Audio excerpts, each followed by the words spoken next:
Hi, this is Aviral Singh and welcome to my brand new YouTube channel, All Things 3D, where I'll be talking about all things 3D, starting with 3D printing. Over the next several videos, we'll be going through what is 3D printing, how to 3D print, how to 3D print well, who does 3D printing, and why they do 3D printing. So let's start with what is 3D printing. Actually, it's a misnomer. It's called additive manufacturing, as opposed to subtractive manufacturing. We all know subtractive manufacturing.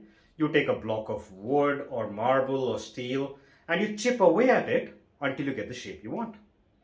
In additive manufacturing, we lay down layers of material until we get the shape we want. As we go through this journey, we will be talking about the pros and cons of additive versus subtractive manufacturing. So what can we 3D print? Well, to begin with, this is a 3D printer, and this particular machine prints plastic using a technique called FDM.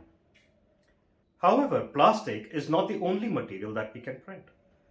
There are other materials such as metal, such as silicone, biological material, and even chocolate that we can print. Even within plastics, there's a lot of different choices that we have. This, for example, is a plastic called PLA, which is a corn-based plastic. We can also use ABS, which is the same plastic used in Legos. We can use PETG, which is the same plastic used, for example, in this water bottle. And we can also have plastics which are infused with carbon fiber, which are extremely strong. What can we 3D print? You can pretty much print anything that you design. We'll go over how to design well and exactly what can be 3D printed, but there are multiple examples.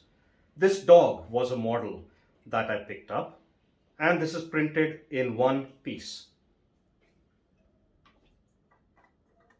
This was a customized box for storing iPhone accessories that a friend of mine wanted. This is a brooch that I designed, which is actually a holder for my reading specs. This holder is magnetic.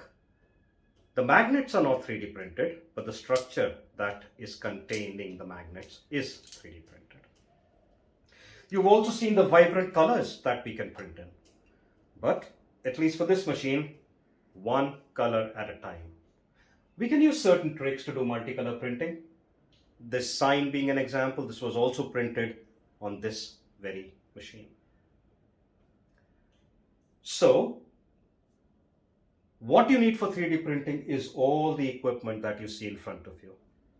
And in the next episode, we'll talk about what this equipment is and how it can be used for 3D printing. So please subscribe, and I'll see you next time.